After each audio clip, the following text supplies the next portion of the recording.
அழகே அழகு upcoming episode. இப்போ தான் புதுசாக வீடியோ போட்டுட்ருக்கேன். வீடியோ பார்க்குறவங்க மறக்காமல் சப்ஸ்கிரைப் பண்ணுங்கள். என்னோட இந்த புது சேனலுக்கு ஆதரவு கொடுங்க. வீடியோ இன்ட்ரெஸ்டிங்காக இருக்கணும்ன்ட்டு நடுவில் ஒரு விடுகதை கேட்டிருப்பேன். அந்த விடுகதையை பார்த்தோன்னே யார் ஆன்சர் கண்டுபிடிச்சிங்கன்னு கமெண்ட் பண்ணுங்கள். ஆன்சர் தெரியாதங்க வீடியோ கடைசி வரைக்கும் பார்த்து தெரிஞ்சுக்கோங்க. மதியம் தனியாக வீட்டு வாசலில் உட்காந்துருக்கனால அக்கம் பக்கத்தில் இருக்கவங்க ஏதாவது பேசிகிட்டே இருக்காங்கன்னு சொல்லிட்டு மலரும் பார்த்தீங்கன்னா நானும் போய் உட்காருன்னு சொல்லிட்டு அவங்களும் பார்த்தீங்கன்னா மதிக்கு ஆப்போசிட்டில் உட்காந்துருக்காங்க. ஒரு பக்கம் பார்த்தீங்கன்னா தங்கராஜ் காமிக்கிறாங்க. தங்கராஜ் பார்த்தீங்கன்னா வீட்டுக்கு இன்விடேஷன் வந்திருக்கிறத பார்த்துட்ருக்காரு. இந்த கல்யாணத்துக்கு நீ போயிட்டு வா, ஆல்ரெடி நிறைய கல்யாணம் இருக்குது, என்னால் போக முடியாதுன்னு சொல்லி ரேவதியை போக சொல்கிறாரு. ரேவதி அங்கே இருக்கவங்களை யாருமே எனக்கு தெரியாது, நீங்களே போங்கன்னு சொல்கிறாங்க. போனா போ, சொல்கிறத மட்டும் செய் அப்படின்னு சொல்கிறாரு. அந்த சமயம் பார்த்தீங்கன்னா ரேவதி அவங்க அப்பா கிட்டே இருந்து தங்கராஜுக்கு கால் வருது. தங்கராஜ் சொல்லுங்க மாமா அப்படின்னு சொல்கிறாங்க. இங்கே ஒரே பிரச்சனையாக இருக்குது மாப்பிள்ள அப்படின்னு சொல்கிறாங்க. யார்? அந்த மதி தானே? ஏன் நான் சாரி கேட்க சொன்னேன், கேட்டாலா இல்லையா? நீங்கள் சொல்லியும் அவள் மன்னிப்பெல்லாம் கேட்கல அப்படின்னு சொல்கிறாரு. இல்லை மாப்பிள்ள, நீங்கள் சொல்லியும் அவன் மன்னிப்பெல்லாம் கேட்கல. எங்கள் அக்கம் பக்கம் எவ்வளோ கௌரவமாக வாழ்ந்தோம், இங்கே ஒரே அசிங்கமாக போகுது. எல்லாரும் வந்து என்ன ஏதுன்னு கேட்க ஆரம்பிச்சிட்டாங்க. இதுக்கு நீங்கள் தான் ஒரு வழி பண்ணணும் அப்படின்னு சொல்லி தங்கராஜ் கிட்ட சொல்கிறாங்க.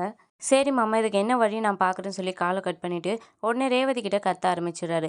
தெரியாதனமாக உன் தம்பிக்கு ஒரு கல்யாணத்தை பண்ணிட்டேன், ஒரு நாளைக்கு 10 வாட்டி கால் பண்ணிடுறாங்க, இப்போ தானே அங்கேருந்து வந்தேன், அதுக்குள்ளே உடனே உங்கள் அப்பா ஃபோன் பண்ணுறாரு, அங்கே அந்த பிரச்சனை இந்த பிரச்சனைன்னு. பேசாமல் உங்கள் வீட்டுக்கு எதிரிலே ஒரு வீடை பார்த்து உக்காஞ்சிடலாமான்னு பார்க்குறேன் அப்படின்னு சொல்லி கத்திட்டு அவர் பாட்டுன்னு மேலே போயிடுறாரு. இவங்களுக்கு என்ன நடக்குதுன்னு சரியாக புரியல. உடனே ரேவதி அவங்க அம்மா கால் பண்ணி என்ன பிரச்சனைன்னு கேட்குறாங்க. அவங்களும் நடந்ததெல்லாம் சொல்கிறாங்க. சரிம்மா, அவள் எவ்வளோ நேரம் தான் வெளியவே இருப்பா, நீ உள்ளே கூப்பிட்றது தானே அப்படின்னு சொல்லி ரேவதி சொல்கிறாங்க. இப்போது நீ அவளுக்கு தான் சப்போர்ட் பண்ணுறல, இதெல்லாம் மாப்பிள்ளை பார்த்துப்பாரு, மாப்பிள்ளை கிட்ட அப்பா பேசிட்டாரு, நீ வேலையை பாருன்னு சொல்லிட்டு அவங்க அம்மா கால் கட் பண்ணிடுறாங்க. தங்கராஜ் கிட்ட ஃபோன் பேசிட்டு ராகவன் பார்த்தீங்கன்னா மலரே கொஞ்சம் தண்ணி எடுத்துருவா அப்படின்னு சொல்கிறாங்க. உடனே பாக்கியராஜ் எடுத்துலேருந்து கொடுக்குறாங்க. அந்த சமயம் காலேஜ்லேருந்து ஸ்ருதி வராங்க. என்ன நீ 2 பேரும் வெளியே உட்காந்துருக்கீங்க, என்ன ஆச்சு, எல்லாரும் வேடிக்கை வேற பார்த்துட்டு இருக்காங்க அப்படின்ற மாதிரி கேட்குறாங்க.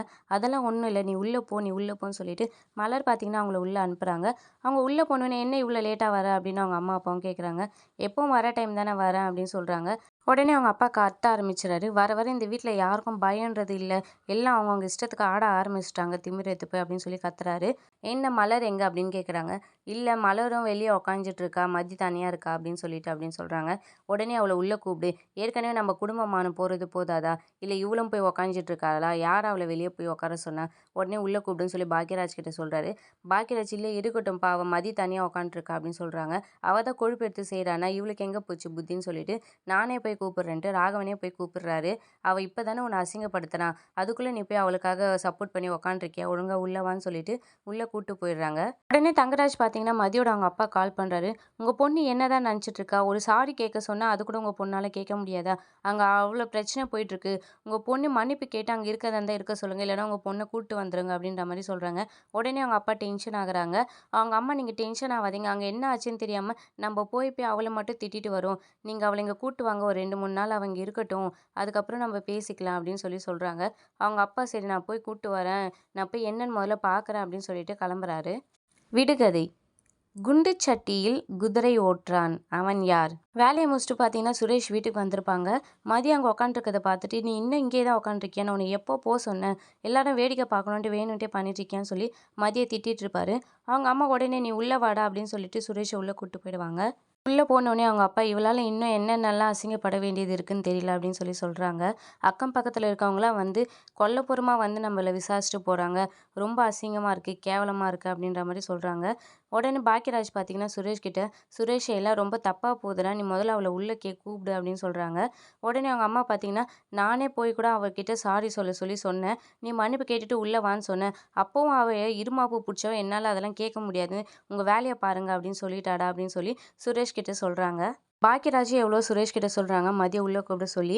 ஆனால் சுரேஷ் மதியம் உள்ளே கூப்பிட்ற மாதிரி இல்லை. அவங்க பேசிகிட்டே இருக்கும்போது மதியோட அவங்க அப்பா வந்துடுறாரு ஆட்டோவில். இறங்கி வந்து மதிக்கிட்ட என்ன ஆச்சு அப்படின்னு பேசிகிட்டு இருப்பாங்க. உடனே அவங்களாம் வெளியே வந்து உள்ளே வாங்க அப்படின்னு சொல்லிட்டு அவங்க அப்பா உள்ளே கூப்பிடுறாங்க. உங்கள் பொண்ணு நல்லா இருப்பா, ஒழுங்காக இருப்பான்னு சொல்லிட்டு போனீங்களே, நீங்கள் தெரு முனைக்கு கூட போயிருக்க மாட்டீங்க, அதுக்குள்ளே அவளோட ஆட்டத்தை ஆரம்பிச்சிட்டா, ஒன்று மன்னிப்பு கேட்டு இங்கே இருக்கிறதா இருந்தால் இருக்க சொல்லுங்கள், இல்லைனா அவளை உங்கள் வீட்டுக்கே கூப்பிட்டு போயிடுங்க அப்படின்னு சொல்கிறாங்க. அவரும் இதுக்கு மேலே அவங்கக்கிட்ட எது பேசினாலும் சரி சரிப்பட்டு வராதுன்னு சொல்லிட்டு அவரும் சைலண்ட்டாக வெளியே வந்துட்டு மதியம் நீ வாமா நம்ம வீட்டுக்கு போகலாம் அப்படின்னு சொல்லி கூப்பிடுறாங்க. மதியம் அழுதுகிட்டே உடனே அங்கேருந்து ஆட்டோவில் அவங்க அப்பா கூட கிளம்புறாங்க. அப்படியே என்னோட எபிசோட முடிக்கிறாங்க. இனி அடுத்தடுத்து வரும் விறுவிறுப்புகளையும் சுவாரஸ்யங்களையும் ஷார்ட் அண்ட் ஸ்வீட்டாக தெரிஞ்சுக்க மறக்காமல் என்னோட இந்த புது சேனலுக்கு ஆதரவு கொடுத்து சப்ஸ்கிரைப் பண்ணுங்கள், லைக் பண்ணுங்கள், ஷேர் பண்ணுங்கள். அது எனக்கு ரொம்பவே ஹெல்ப்ஃபுல்லாக இருக்கும்.